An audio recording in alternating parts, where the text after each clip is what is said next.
Hello and welcome to Good Games Well Played, episode 198. I'm Clint, aka JCM. With us this week is Isley. Yo, And Zaya's not feeling well, so Zaya won't be joining us. We're doing a off and on. Last week it was Zaya and myself. This week it's you and me. Next week it'll be you and Zaya. truly. One You of got, us will have to learn how to record. but you don't need to. You'd have the bots do it for you. You just need to structure it and find the news that you find exciting. But yeah, we can go ahead and jump into it. A lot of small stuff this week. First being some updated news on console sales. Apparently, according to Circana, the PS5 unit sales are exceeding PS4 sales in the same time period by 7%, which is nice, but kind of surprising considering there's no like I mean, I get when people say like no like killer app that's strictly PS5 because they have so many games that release on both sides. But I always think of it at this point because you're not gonna have giant generational leaps in consoles that it's like getting a new graphics card, which isn't the best analogy because if you look at like Steam database for hardware, a lot of people are still using like the 1080. So it's not like everyone's using a 30 series or a 40 series graphics card. But it's like, hey, if you want something that's a little better, looks better, it runs better more consistently, has more options, yada yada yada. It's like get it on, get a new console. But so I'm surprised that it's leading by so much. But the Xbox Series X and S sales combined trail Xbox One by 19%, which is crazy to me. They have had the same issue with like having killer games and killer apps, but I think the other, kind of not a problem, but thing that impacts Xbox's sales is they are really pushing PC games and Game Pass and having like a unified ecosystem. So a lot of people that might have previously bought Xbox exclusives on like a console are probably getting them on PC now. Yeah, it definitely is a different push for them, a different strategy. Be like, hey, let's release on more platforms. I mean, hell, they've got Indiana Jones is coming to PS5 soon. So's Forza, and then they also got there's rumors that Starfield, based on a logo leak in the creation shop, was it's going to show up there. And then other games, and like Doom, who's going to launch day and date on PS5 as well. So it's like, yeah, okay, you're kind of turning into the Sega, but the rumors and I didn't tag him because they're just rumors, but like the rumors that the next Xbox console is coming 2027, it's like you're still gonna put R&D and money into this? Like you're not performing well unless you can put just enough that you can make it up in the player base that buys the console, so you still at least can give them something for the players that don't have. Like, is the portion of the business like the consoles that they sold, is that like actually the ones who like they only have an Xbox, and then the people that aren't buying, they've already got a PC, so they're just buying the games on PC. Like, clearly they have, statistics for their game sales on every platform, and it's like, and then how many are, maybe they have the PS5 and a PC, so it's like, okay, they could still have access to your games because everything's an Xbox. Like, I'm wondering if that's the analysis that they have to do on the back end for like, hey, we'll launch this new project, but it'll only be going to a portion of our audience, and the rest of our audience is on other platforms that we publish on. Just It does seem really soon and like an interesting move to push a new console forward when you're already struggling, and that kind of puts them in the timeline of like competing with people that might be buying a Switch too. yeah, well, Which I know they're different markets, but like I don't know, it seems a little weird. I'm a bit surprised they would want to do that. yeah. Unless Sony is also planning the same thing and we haven't thought about it, but like I feel usually Sony and Microsoft are kind of like within a year for releasing consoles with each other. They're always kind of like back to back. And the PS5 has had a pretty long life cycle at this point. Yeah, they both came out 2020, so we're closing up on that, like, back in the day, it used to be like, hey, about 5 years, you had 95 to 2000 to 2007, or 2006, sorry. And then it's like and then it took until, forever for the next one because of the that one had the longest lead time, and then this, so it's like, okay. So we're getting there. Yeah, I mean, kinda like it could be, we're at the 5th year, and it seems like maybe year 7's when they're gonna do it, perhaps, which would be 2027. But you know, I'm curious, like, Feels weird. yeah, it just seems like it's kinda crazy that's right around the corner, in the big picture, but they were already on the back end of the console generation, but we'll see. But yeah, keeping it with, Xbox, Phil Spencer's was talking to Variety, because, they're promoting the Minecraft movie that's coming out, yada yada. and he was talking about how they have more plans for TV and movie adaptations for Xbox properties, following this town. Of course, if Minecraft does well, they could leave for some spin-offs. But just even though they canceled Halo after 2 seasons because it didn't do well, so I'm curious, like what other properties they have. Because he talks about like they always did Fallout, and Fallout's like really good, but then Halo was really bad, and so it's like it comes down to, and Sony said the same kind of thing. Like the Uncharted movie, like wasn't great. I like Twisted Metal, and Twisted Metal's getting a second season, so clearly it did good enough. But like the Sony doesn't do well on the comic book side as well, not just video games. The Gran Turismo movie was fine, like it was good. It was 7. And then yeah, obviously Last of Us is doing really well. But yeah, I'm curious like what else they can do. It seems like you need just like the right property and like the right people. It does feel like they Microsoft in this instance don't have the right property. Well, like Fallout was great, but it is kind of interesting because aside from Fallout, I am at a loss for what game adaptation they would do. Or sorry, aside from like Halo, because I feel like Halo was their big one and they kind of botched it. Yeah, I mean, yeah, it got canceled, so clearly they botched it. I don't know what else they would do unless they did like an animated like Ori in the Blind Forest or something. But then I have some friends that watched the Fallout adaptation and loved it and had never seen Fallout before. So it's like I guess they could just pick a totally random, like entirely random. Yeah, like they could do like Call of Duty or something if they wanted. They got Activision Blizzard. They could try their hands at another Warcraft movie, I guess, if they wanted. It's not like I think the Warcraft movie probably should have, if it had released maybe a couple years later. Like I watched it and I'm not like a Warcraft person. I'm like, hey, it was fine. Like, but The I feel Warcraft like, movie was rough. but it's like it probably would have been better if you had waited. But yeah, I don't know like what else they would do considering their main flagship. They get like a Gears movie or something like that. Like who knows? But now they've got Activision, Blizzard, and Bethesda, and all of them. Like maybe they do like an Evil Within movie or something. Or I mean, they have a lot of good properties. They have a lot of things they could pick from. It's like what just has mass market appeal, and that's kind of where I'm like, I don't know if Evil Within or horror ever really has mass market appeal. As much as I would love to see like a really solid horror adaptation, and I think I would struggle for the same reason with Gears because I feel like Gears, in order to make it good, it would have to be horror. So who knows? But look forward to see. yeah, I mean, I'm looking forward to like the Until Dawn movie. So it's like I'm curious how that's gonna do. That's another one from Sony that's coming up. But yeah, I have like no affection for any of the Xbox franchises, so it's like they could do anything in it. I probably wouldn't watch it regardless, unless it was something that's like I wouldn't have watched Halo unless they said like it was like the a really great TV show. I'm like, okay, I'll watch it. Uh, but it's like yeah, if they did Gears, probably wouldn't watch it because I don't play Gears. I don't know what they would do, what they can make that I haven't played that would pull me in that way is the thing is I have no idea.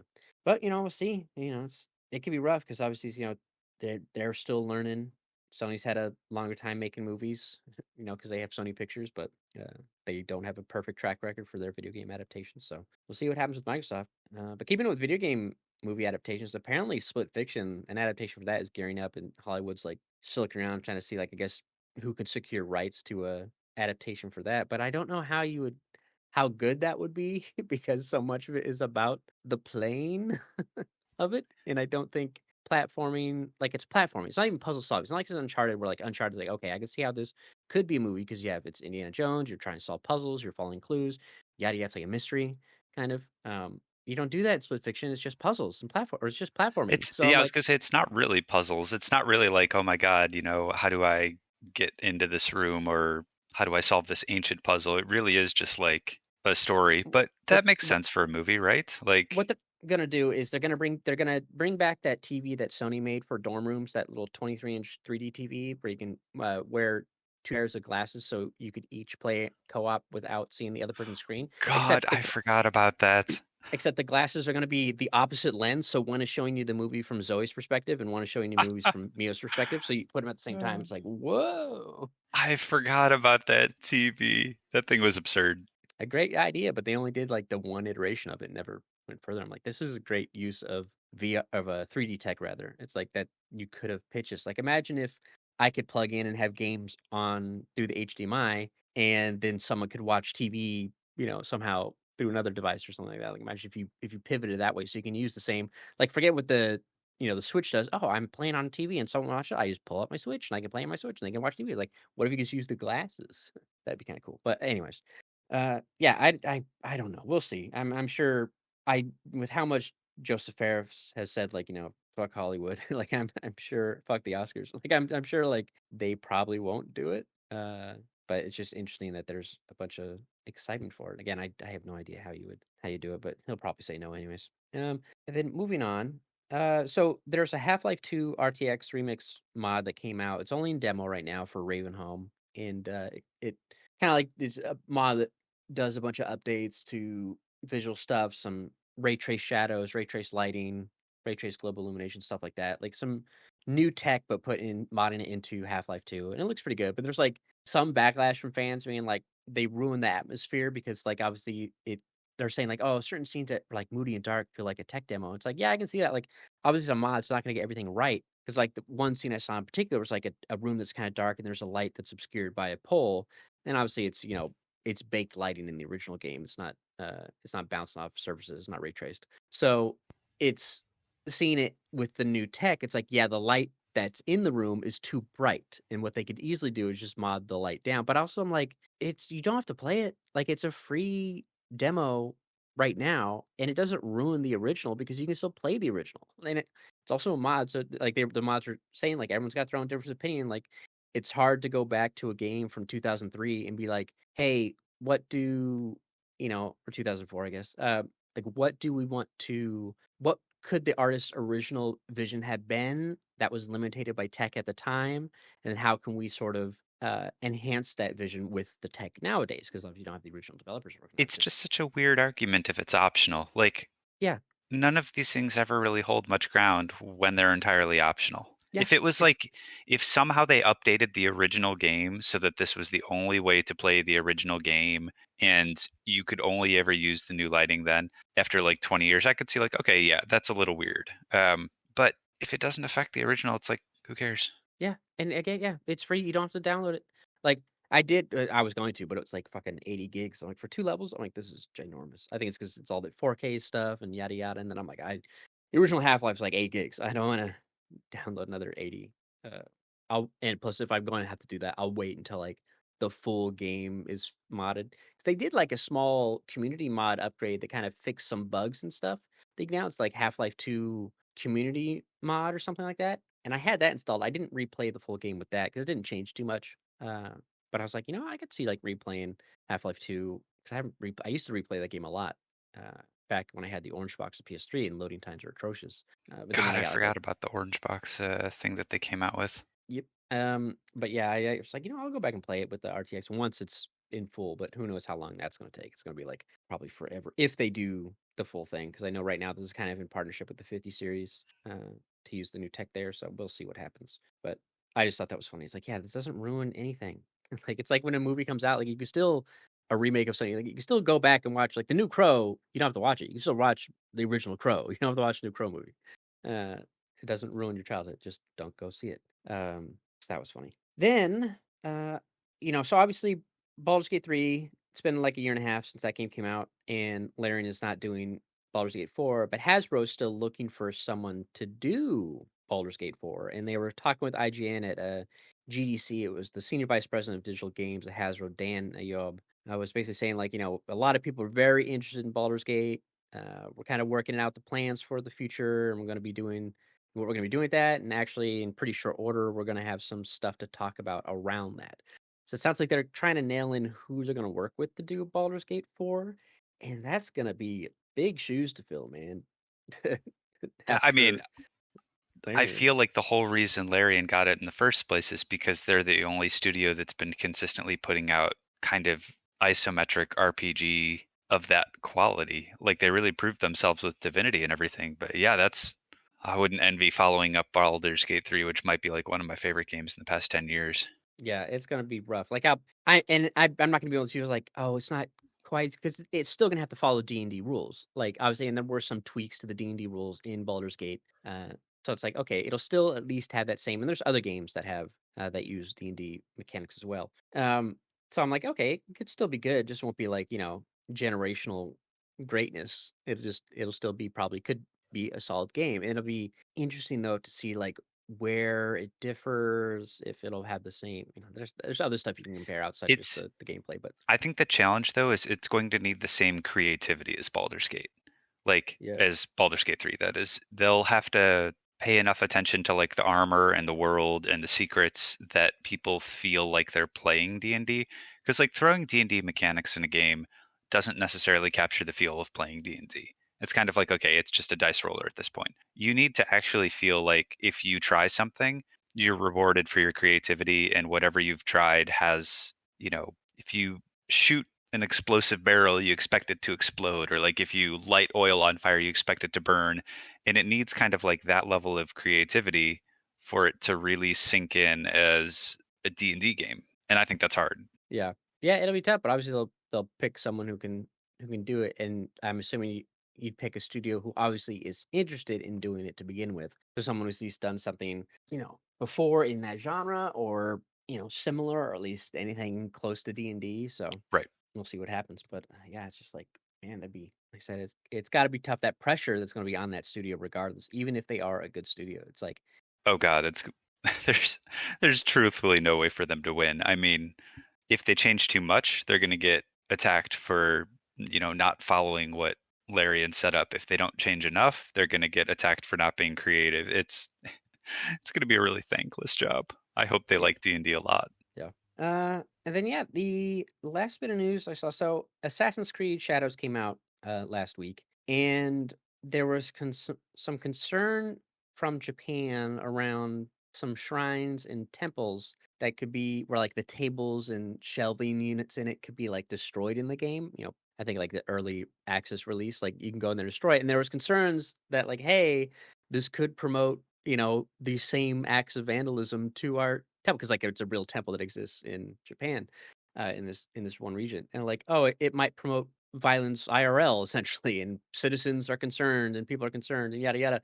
So Ubisoft patched it to where you can't destroy tables and whatnot, and also the NPCs in the temples, if you accidentally hit them or intentionally hit them, they don't bleed and get blood all over the temples and deface it. But like cups and bowls and stuff can still be broken, stuff like that. But I was like, really? Like That y'all seems were like a happy when really weird argument considering like this goes back to the whole like video games are making you violent. It's like, yeah. come on. I'm not going through breaking random shit or like hijacking cars after playing Grand Theft Auto. So like I'm not going to go into a Japanese temple and just break shit because I did in an Assassin's Creed. It's such a Yeah, and weird stance. the people playing Assassin's Creed aren't the people who could be potentially influenced by a video game, for violent actions to begin with, if there's someone on that far end of the spectrum. But it's like, okay, you think because tourism went up for Tsushima, like, you're like, "Oh, because everybody was so interested in Tsushima suddenly, that now they're gonna be interested in destroying our our shrines and our temples."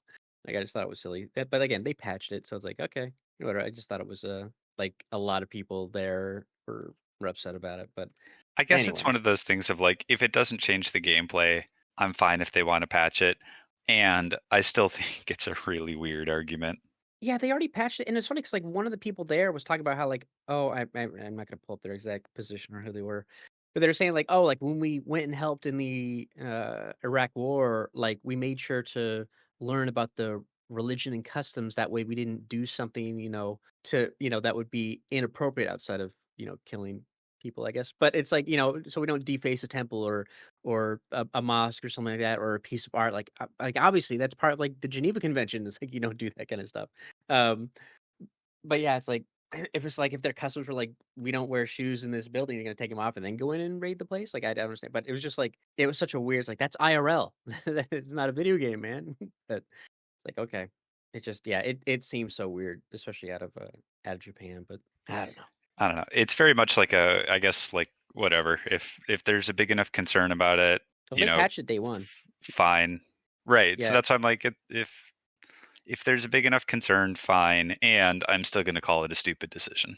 Yeah, it's still silly, but it's like, if it's easy to do, it's just like, flip a switch, destructible on off. It's like, okay, whatever, go ahead. Especially because, like, I guess, like, I don't know how much you have to do from a legal standpoint, but like the, the I don't want to call like the keepers of the shrine, but like that no one apparently talked to anybody about including the shrine in the game. And I'm not sure what kind of, IP or like copyright laws they have in Japan for that kind of stuff. Because it'd be like, monuments and place like in the US, like you have to like get permission to put them into games and what have you. Like just like in film.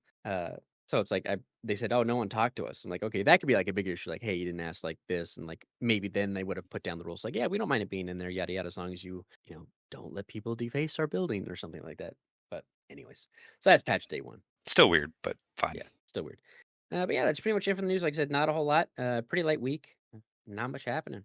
It's kind of in that lull right before summer game show, Game Fest, Keeley's Game Fest, Key 3, as they call it. So we got a couple months there, and a lot of game releases coming out, man. I had just started, and I'll get into it later when we talk about games. Like, I just started Assassin's Creed, and then the Adamfall reviews came out because if you get the special edition of that, you can play 3 days early, but that game releases on Thursday, which means I can play it on Monday, because it unlocks at 7 a.m. my time. How are the Uh, reviews doing? Good. Like, IGN gave it an 8. Other people are liking it a lot. Some people, don't like it, but reviews I've seen are good, so I'm excited. I was looking for it. Even if it got like a 7, I would have been interested in playing it because I like Sniper Elite, and I'd be curious to see Rebellion do something that wasn't Sniper Elite, because it's kind of like their wheelhouse. It's kind of like, Kojima doing Metal Gear, and then Kojima does Death Stranding. Like, I think IGN gave Death Stranding a 7. It's like, regardless, I would have still played it if it got a 5 or a 10. Like, because I'd be interested to see like what is something that they created after being kind of not pigeonholed, but like doing one thing for so long, and they just do Sniper Elite. So, and I like that series, but I'm like, okay, let's see. I want to see what this game's about. So I'm like that. I'm playing like, so I got Assassin's Creed, and then Monday I could start playing Adamfall. And then Blueprints comes out on like April 10th. And I'm just like, there's just It's a lot of games. It's going to be a busy month, busy end of the month. yeah. The good thing is like at least Adamfall's only like 15 hours. So I'm like, okay, I could do that in hopefully like Is it really? seven, Wow. eight, 7, 8 days or something like that. It's a lot It's like shorter than I thought. I think that's going to be, I got to read the reviews for that because I know that a lot of people thought it would essentially be like Fallout, and the style and genre of game is not Fallout-esque. So I'm really curious to read the reviews and see if that's the main complaint that people had as they, wanted Fallout and didn't get it. I think it's more like stalkerish, but like some people I listen to talk about, like I understand their frustration of like they just like it's not also like perfect. I'm sure it'll probably get a day one patch as well. Like it was a little buggy. Stealth isn't perfect in it. This and that. There's also no dodge or block. Like say that's how they designed it. Like, oh, we don't want to dodge or block. We're just not putting that in the game. It's like it's not there. But I'm like the open world nature of it and just being like that idea of we don't tell you where to go. We just kind of give you some clues and you just go and explore. Very like Elden Ring style of just outside of, Grace guiding you where to go. It's just like, hey, I see something in the distance that looks cool. Let's go to that thing. And then just uncovering like the story as you go. And it seems like it's gonna be a lot of fun, and I'm looking forward to playing it. I'm excited for it.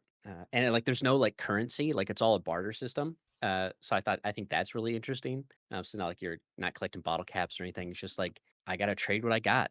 Like one guy was talking about was like I had like a super med pack or something like that. I forget what he called it, but he's like, I had like this big med pack, and he's like, so I went to the baker and I was going to buy some bread. Like, how much bread could I get for this? And it's like, 5 loaves? No, 6, 7, 8. And he's like, it took all the inventory, like 22 loaves of bread. He's like, I can get at least 22 because that's all you have. It's like, well, I know this is a really valuable item and stuff like that. So that could be really interesting. Um, so I'm curious about that aspect as well. But yeah, I'm looking for trying something new from them, and like I said, it's been reviewing well, and I can play it, and it's not too long, and so it'll be a good stream game because I feel like Assassin's Creed is gonna take like 40 years to beat with how much time I can play. But luckily, if I play it off stream, then I can play it easier throughout like the course of the day for a couple hours, even if I got the little guy on my lap and what have you. But anyways, let's go ahead and jump into what we've been playing. Aside from Split Fiction, which we can talk about, did you play anything else last week or this week that you can talk about?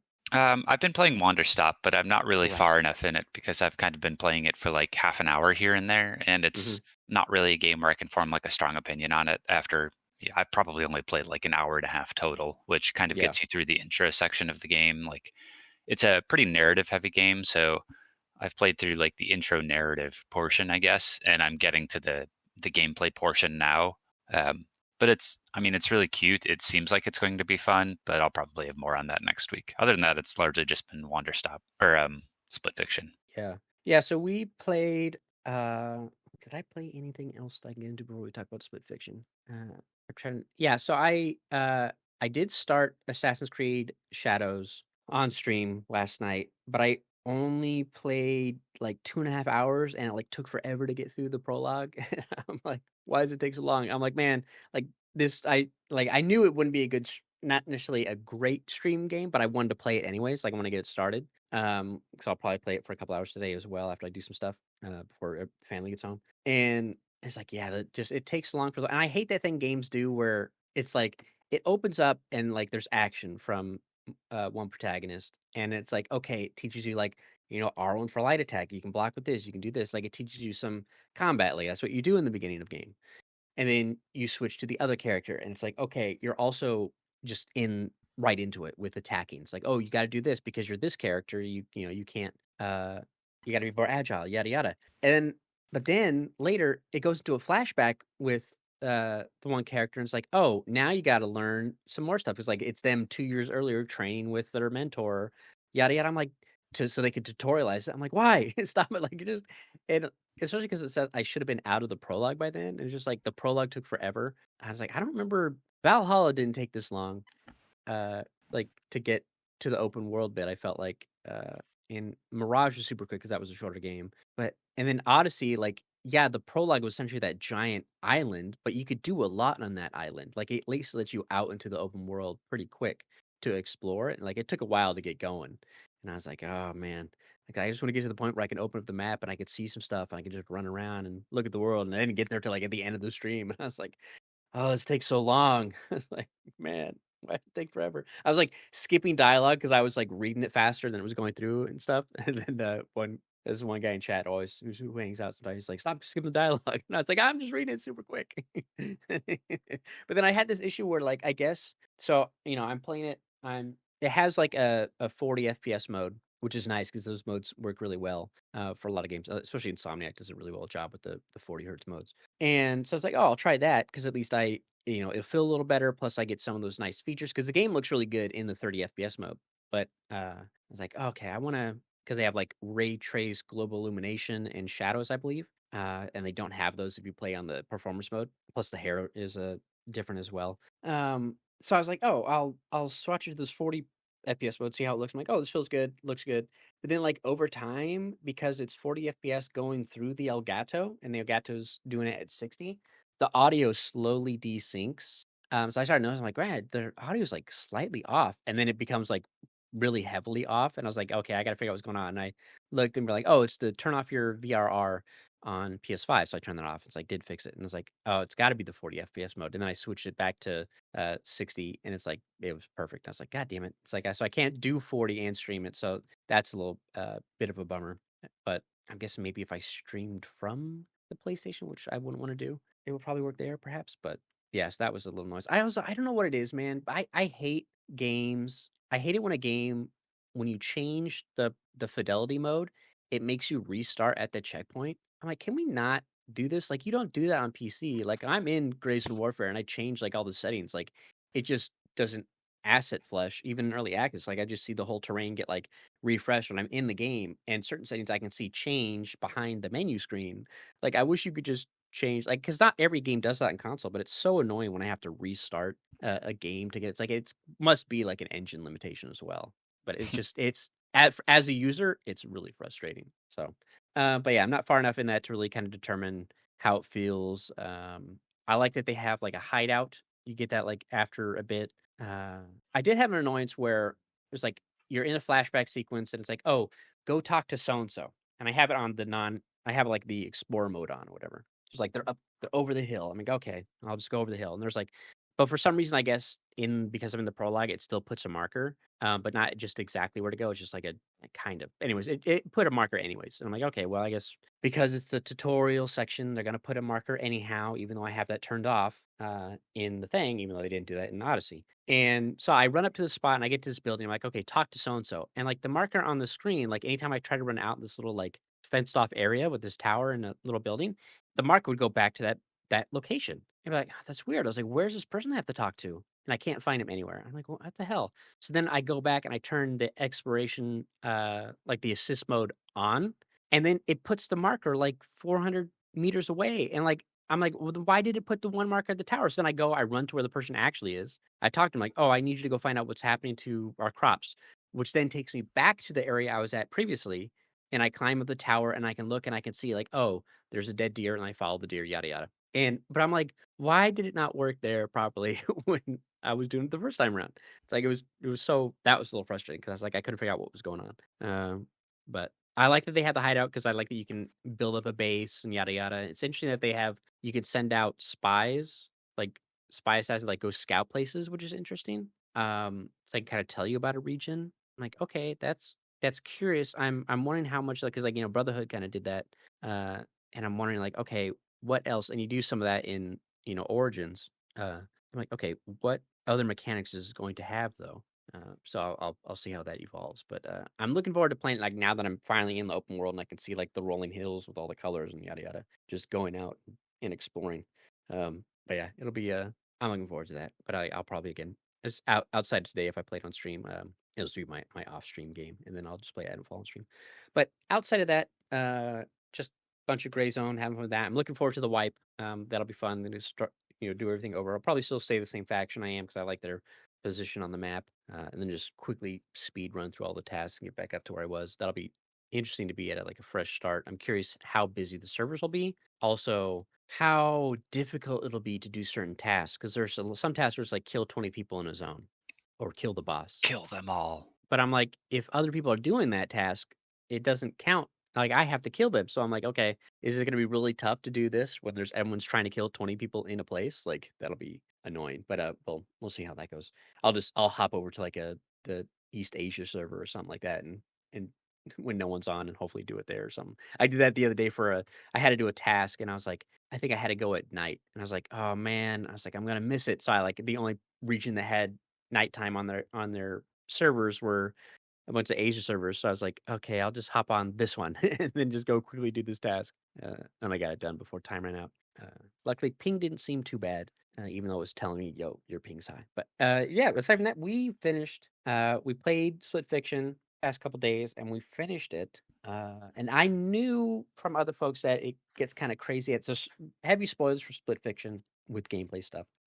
But I knew that, oh, it gets kinda crazy at the end. I thought like, oh, they get to a spot that bit where like, we both see different stuff. I'm like, oh, is it gonna be like in my head, I was like, oh, it's gonna be like the same layout. I might have said it as well. It's like it'll be the same layout. It'll just see it differently in our on our screens. And it was, but then later when it starts getting crazy with that line, the border between our screens, I was like, oh, I wasn't expecting this. Now it's getting crazy. Yeah. Uh, I I don't know how many well, I guess it's kind of a new game, so we shouldn't talk too much spoilers. Talk all the spoilers, man. Yeah, well, I liked the game a lot. I mean, I thought it was a lot of fun, but the same thing I kind of talked to you about was uh, I wish that everything they did near the very end of the game was stuff that they had been doing throughout, and it wasn't just something that they captured like at the end, because there was so much cool stuff that they introduced, like the crazy lines, how they kind of balanced it back and forth, how we went between one reality and the other.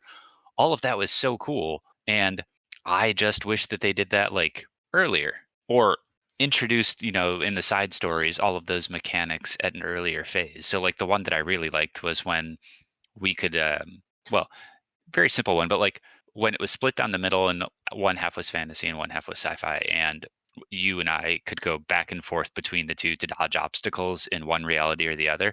That's such a cool concept, and I wish that like I don't know, maybe there was a small side story where that was captured, or like I just wish we saw it at some point before the very end of the game. Yeah, I'm curious, like, how much because I thought, like, oh, maybe they didn't do it because it was, like, probably pretty taxing to do dual rendering, but then that one scene when it's turning both of us, it's like, there was some big city, like, skylines and stuff like that, and I was like, "Okay, so maybe it's not a rendering issue?" Yeah, maybe they could have done a little bit more of it in the side content, like, teased it, but, yeah, it's a shame, like, they have so many ideas for sections, and, some people be like, "Oh, they don't overstay the welcome," but it's like, the downside to that is, like, there's a lot of sections, like, when they're really fun, you're like, "Man, I wish this went on for longer." And that's the problem with these kinda games. It's like where it's like, "Oh, I really like this mechanic. I really like this section. I wish there was more of it." Not that the others are bad, but it's like, this is my favorite mechanic. I love this bit. And it's like, yeah, there's not they move on too quick. It's like, I can't just, like, the good thing is at least that we can if we replayed it, 'cause I was watching someone else stream it, I was like, "Oh, man, I it's really making me wanna replay it, but as the other character, so I can re-experience those early levels doing the other mechanic, Hmm. because it'd be so different." I Um do kind of want to go back and replay like some of the levels. I mean, I told you I wanted to trophy hunt a little bit, so I want to capture some of that, but I also genuinely want to try some of the earlier mechanics. Like I think the level, what was it? The waste level where we were both balls and I was a boat and you were doing all the weird like platforming and things. I'd love to go through and try that level again, just because it seemed like what you were doing was significantly more interesting than being the boat. Um, so that one I want to go back to. I want to go back to. I kind of want to replay like the end level as well, but yeah, they were just fun game. There were a lot of really interesting ideas, and just Yeah, yeah, I wouldn't mind redoing uh the first the first big level of Mio's thing with the parking ticket bit because Mio has the perspective shifting in that yeah, entire section. Like that would be fun to do. I feel like that would be the most interesting because it's the one that changes the most. Because like even the fantasy ones, like oh this dragon climbs vines, this dragon glides. Like they're not too different from the puzzle perspectives. The maybe the bit where it's like the the fantasy side where you transform between the three animals just to do like, oh, I'll move the pole and you jump on the pole between stuff like that could be interesting, to that try could be a good those. one too. Yeah, Um, but also because the boss fights would be, I wouldn't mind redoing the one boss fight for Mio with the spoilers again. This whole thing spoilers where she's fighting like her internalized darkness, and you're inside the brain because you hacked into her. But I'm doing stuff outside on the platforms, and like you're doing your own thing, I'm doing my own thing. Eventually, they coincide with one another. Like what you do in there prompts the boss to throw stuff at me, which then I can throw back at them to do damage and yada yada. But we're doing different things in that fight, very MGS4 style. And I feel like those boss fights would be fun to redo, where it's like we're doing entirely different stuff versus just like the ones where it's like, oh, you destroy the spikes and I can destroy this thing. It's like, but we're still in the same arena. It's not changing a whole lot. right. I feel like that, even though some of those boss fights are still fun to play through. But yeah, I wouldn't mind redoing those where it's like it's drastically different.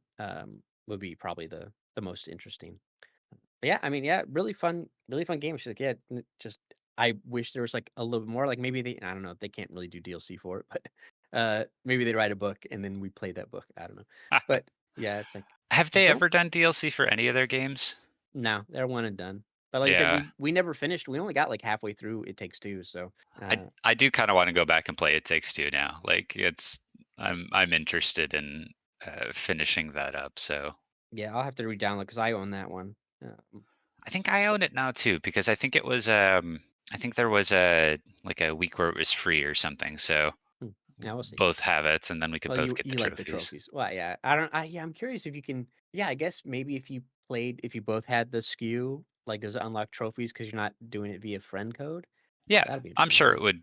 I'm sure it would give them to both. Yeah. I mean, it'd be tough to test because I'll probably have a lot of trophies from the early bits. Yeah, But anyway. maybe. Yeah, Depends that'll how be fun good to we go were. back. I feel like a lot of those trophies are like I just the ones we got would have been like, hey, beat the section, like those standard trophies, or beat the boss, do this. Yeah. But yeah, that'd be fun to go back and replay that one. Yeah, it is funny though. It seemed like playing split fiction where the game like it looks really good. Obviously it's not like a giant open world, so it can look really well. And then playing like Assassin's Creed on the 60 FPS mode, I'm like, man, it's like because it's an open world, it's like not doesn't look quite as good. Like it looks good when I play in the 40 and 60, but like playing on the or 40 and 30 rather, but playing on the 60, I'm like, it's not quite there. But yeah, that's why it'll also be interesting to go into Monday playing Adamfall on stream because that game just kind of like drops you in. It's like here you are, go. And it's very like you just wake up and someone tells you to go find someone and then you just leave and you go do it. Versus like the 2.5 hours of intro. Like when I was watching a streamer start Death Stranding the other day, it's like there's a lot of stuff you gotta do. Like you do a little bit in the start, collecting the packages, meeting Fragile, going to dropping off the packages, but then you gotta do the corpse disposal. Then that leads to a whole cutscene. Then you wake up and then you talk to everybody, and then eventually Sam has to go and drop off a package, come back, and then dispose of the corpse of the president. Like, it takes a long time before you finally get out. It's like, okay, now go start delivering packages. Like, that game also has a long intro I bit. mean, Death Stranding threw me off with its intro to the point where you go through like 4 hours of game thinking you're in the real game and not in the intro, and then it's like, actually, you're still in the intro. Yeah, because at least they do that thing where it's like it's like the Assassin's Creed Odyssey Island where it's like, okay, now you have this one section. You have, 3 different distro centers you can go to. Then eventually go to the wind farm. Then you can even go to Port Knot City. It's like, okay, now you can get into the main hub of the game. But once you're at least in that bit, you can start unlocking stuff. Learning the mechanics, the learning about mules, BTs, dodging all that. It was funny the streamer I watched, like they totally the BTs that go along that are in the path to the wind farm, like, she just went along, like, the right side on the cliffs and just dodged them all, which I thought was really funny. Didn't do the boss encounter, didn't have to, carefully sneak through them. But yeah, it was funny watching that. But yeah, it's got a long intro as well to teach you about all the stuff, Yeah, very long one. but yeah.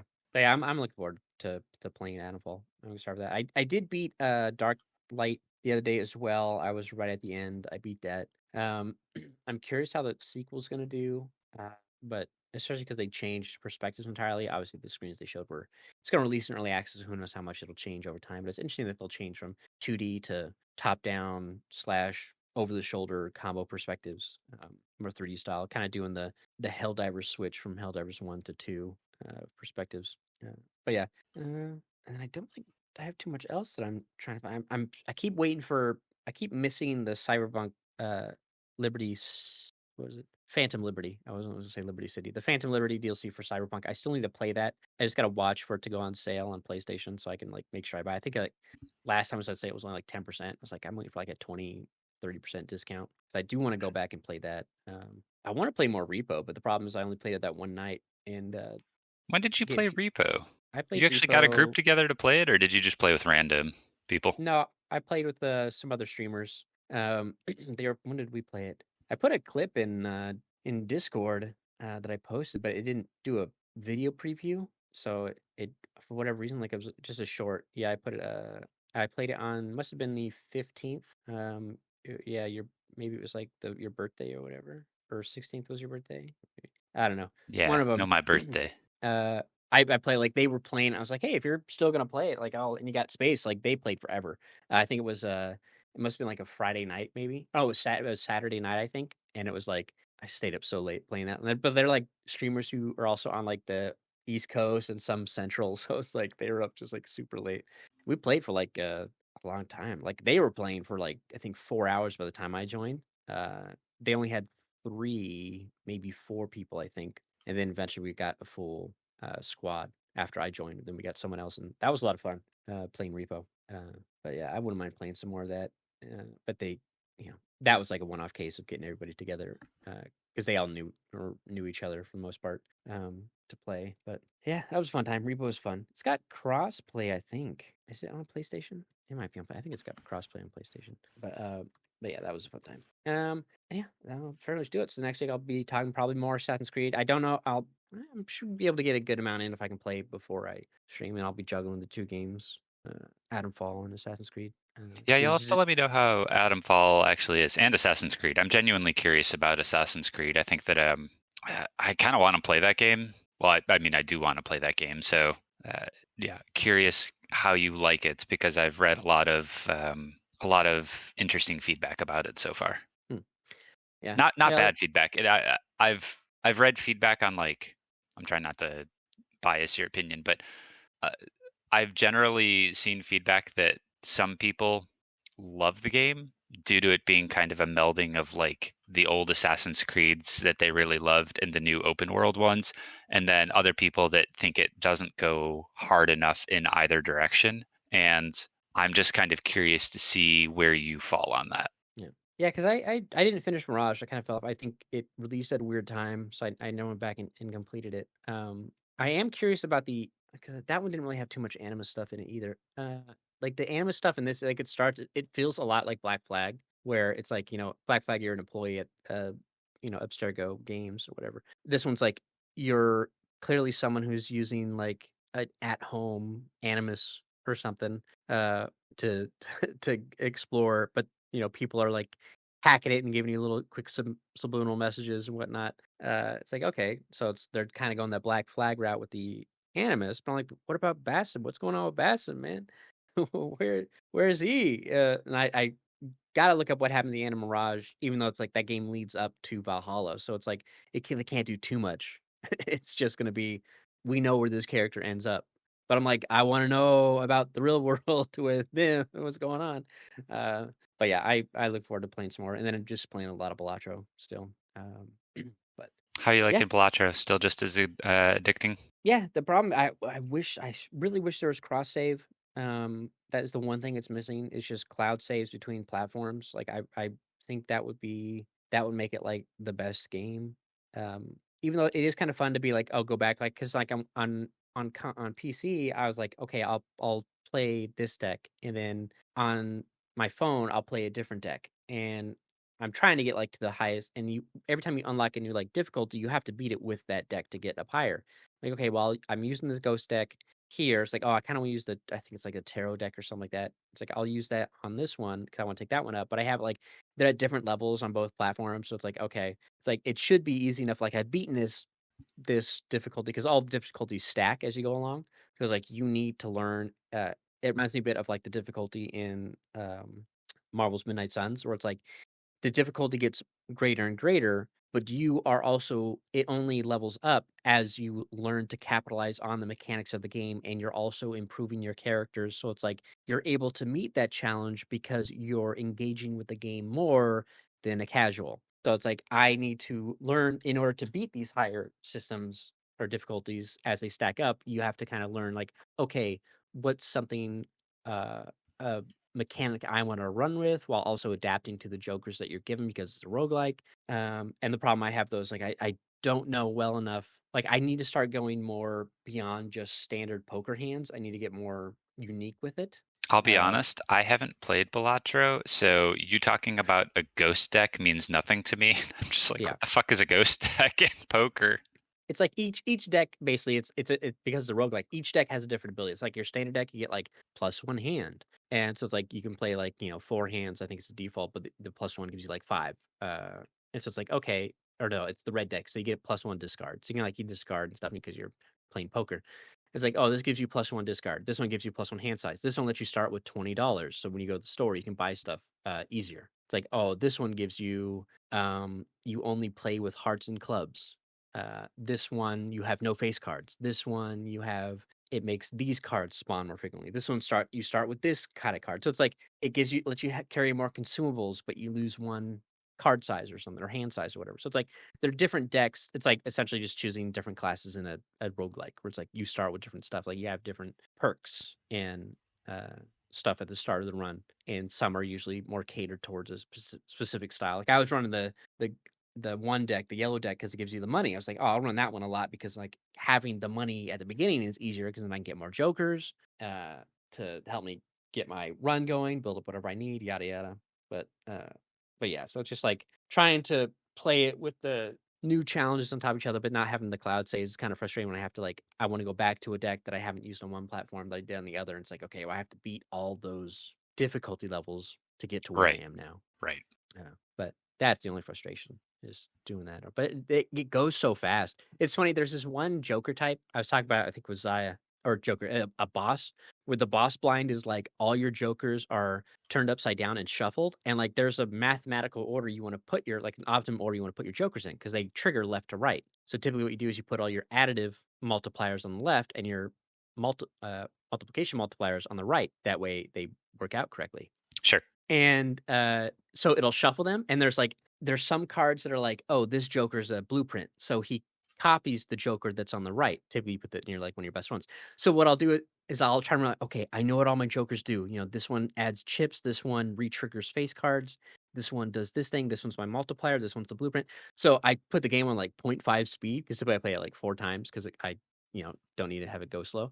So I put it at 0.5 speed, I play a hand, and then I watch them, all the jokers tick off their effects. I'm like, okay, there's the chip joker. Okay, quickly drag it to the left for next hand.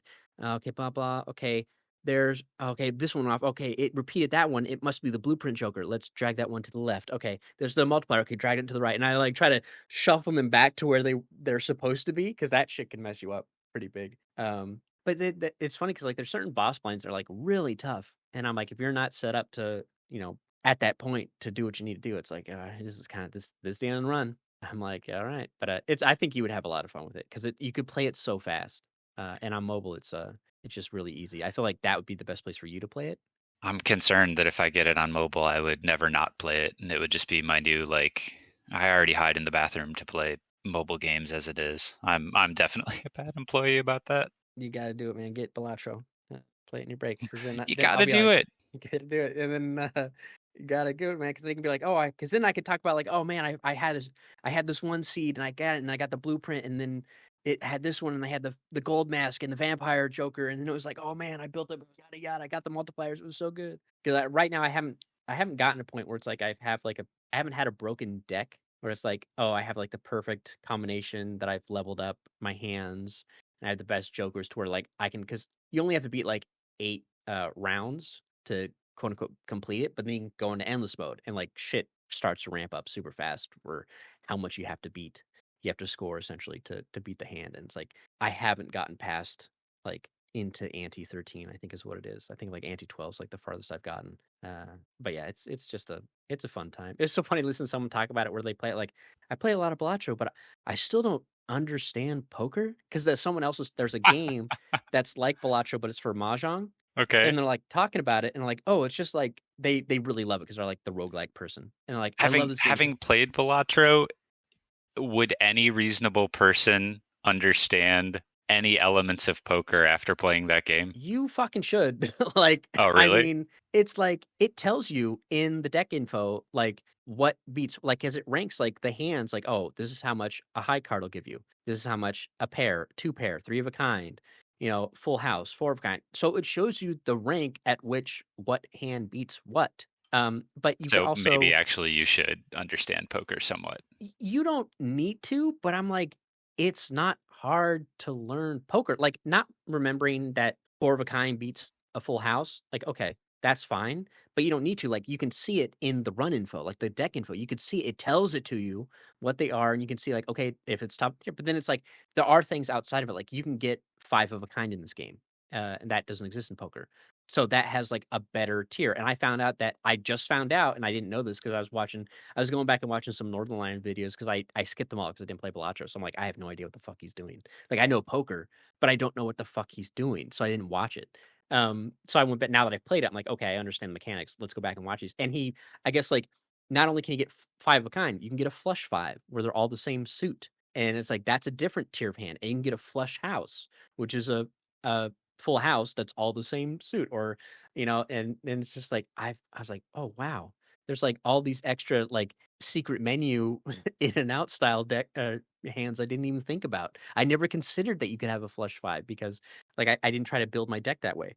And it's like they're just like, "That's kinda like a something you wanna do." And I was like, "Oh, or you could do to get towards that higher tier." But I was like, "Damn, I didn't even consider that." I was just playing normal ass hands. Like, I think I did have 5 of a kind once, but yeah, it's a fun time, man. It's just like it trying to roll with the punches of the jokers that they give you, like that's the challenge. And then like, okay, how do I make this work? And there's been so many runs where I'm on like ante 6 of 8. And it's like each hand is like you play a small blind, a big blind, and then the boss blind. And the boss blind will be like that's the one that has the modifier of you have no discards. You always one hand is always picked at random that you have to play, or you have to play 5 cards or stuff like that, or you can't play clubs, or you can't play face cards. Random modifiers like that. Funny, there's a review on Steam we talked about last week where someone's like, "Yeah, I was playing it and I was having fun until I got to a boss blind that was like all cards are played face down," and I was like, "I just couldn't do it. It wasn't fun." And I'm like, it's a roguelike, man. Like you got to deal with it. Like they go so fast, you just move on, get a new run. Uh, I forget what I was saying, but it was just like it's just a lot of fun. I you unlock jokers as you go. So it's like I'm curious how many How I'm many missing. jokers do you actually get in the like a set or a hand?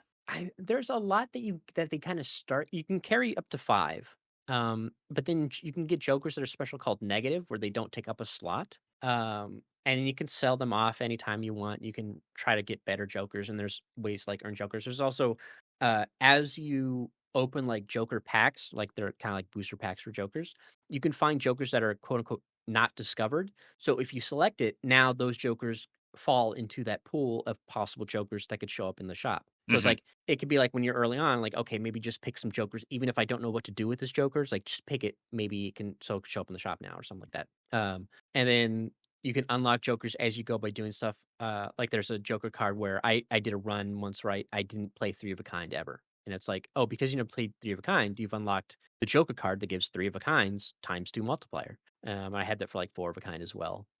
And a pair. I did it for a pair. So it's like, oh, if I never play this hand, I can unlock these jokers for that hand and then get it now because I loved running two pairs like my hand, but I'm like, that's not gonna get me through these tougher challenges of difficulty later on in this game. Like they help me a lot in early stakes, but I'm like, I gotta think beyond just normal poker. I gotta go past it and think Balatro poker to really get into it. Balatro poker.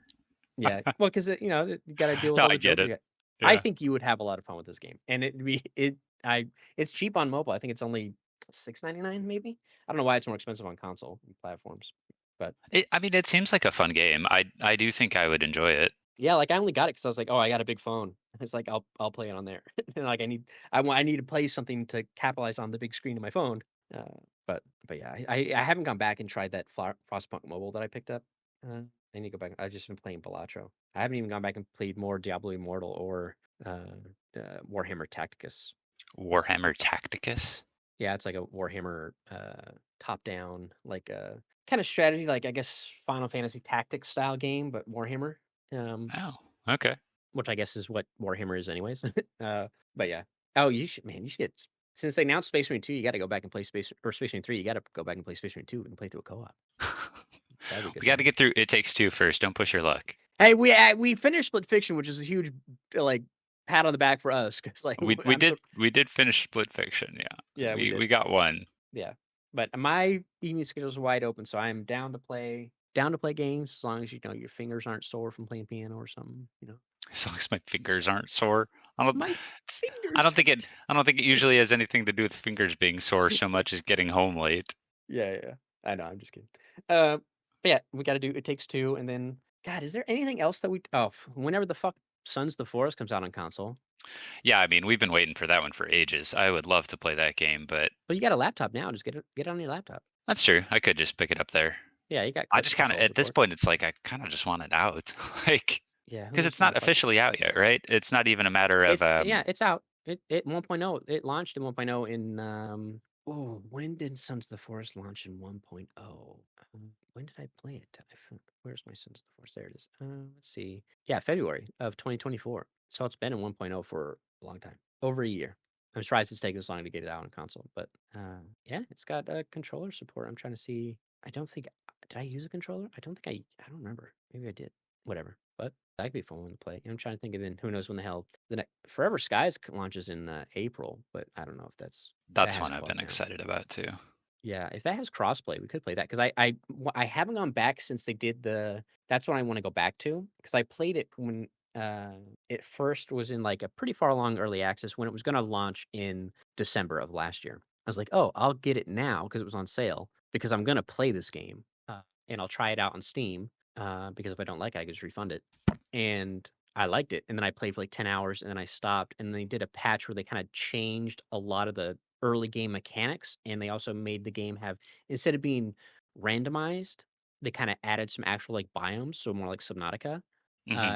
and they, kinda streamlined some things, and now that I also know more about the beginning and, like, what materials to look out for, because copper was an issue I ran into, it was, like, a big roadblock for me because I didn't realize I wasn't farming copper from, spots where I'm like, "Oh, I should go back and play this," and they released the co-op mode in December, and I haven't played co-op yet, but they announced the 1.0 is launching in April, the full release date, yeah, April 14th is when it's gonna come out, and it's gonna come out on console that same time, so if it has crossplay, let's That would be a see, good one. 1.0 release, airship expansion, content update, seasonal event, I'm trying to see, they have, like, a roadmap for their stuff, yeah, if it has crossplay, that'll be there because I don't think I have any other co-op games that we've ever talked about. Like it'd be fun to play talked Like, about.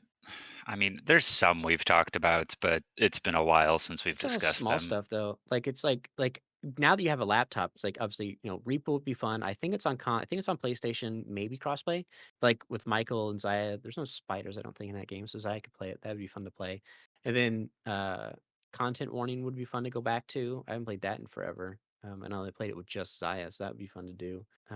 Core Keeper on I don't think that has crossplay, but are they gonna add crossplay to that game? Core I Keeper don't would know. be good. Yeah, because you have it on console, but we have it on Yeah, Steam. I mean, I beat the hell out of Core Keeper, but they added their Explosions DLC recently, which Mhm. I kind of want to go through and see Yeah. how the Explosions DLC actually is. Bags and Blasts, yeah. Yeah, I thought about Yeah, going back and trying it yeah, Bags solo. and Blasts. That's I was what it like, "This could is. be a good stream game to play or something." Icarus co-op would be great, but you gotta get that on Steam, but you have a laptop now. I do. Yes, that's right, man, you gotta capitalize on the laptop. We'll do some open world Icarus on Steam, try it out, don't like it, refund it. No Man's Ski, haven't done any of that. I played some co-op with my cousin, but I don't know No Man's Ski. what else we could do with that. I mean, I There's a love lot. that game. I would play No Man's Sky again. I Satisfactory. often play No Man's Sky again. Gotta do Factorio. I wouldn't mind doing Factorio co-op. That'd be fun. I want to play this Space Age DLC, but I'm just not as proficient in my speed as I am with like auction not included. Even though I hardly ever go to space in Oni. I just play that game a ton, and then I stop and restart my colony. But like Factorio would be fun to play with that co-op, and then I do want to get that Space Age DLC at some point because you have to go like to space to get there. I'm like, I am just not a speedrunner at that game. I don't know how quickly I can refine my abilities to get to space. I have to play that game like a bunch of times in order to like get that all down and kind of remember exactly what I need versus like auction not included because I have so many more hours in that game than I do Factorio. But anyways, oh damn, I have 165 hours in Victoria. Okay, not that's a lot, but compared to Oni, that's more than I thought. Anyways, all right, well, we'll go ahead and wrap up there. Hopefully, we'll have some more game stuff to talk about next week. Probably not a lot of news, just stuff that we're playing. But Yeah. yep. Maybe All we'll right. go Well, back and play Split Fiction or start. Maybe we'll start It Takes Two again. yeah, I have to make sure I download it so in case yeah, because it all comes down to you. Like I said, I'm open pretty much every night. I don't set a stream schedule specifically for what I'm playing. I am gonna play just a shit ton of Atomfall this week, but I'll take a night off to play, go back and do It Takes Two if you want to set like Hell yeah. a specific date. Hell yeah. Cool. All right, well, that'll go ahead and do it. Thank you all for tuning in. Thank you guys for joining. Yep. And we'll see you all next time. Later.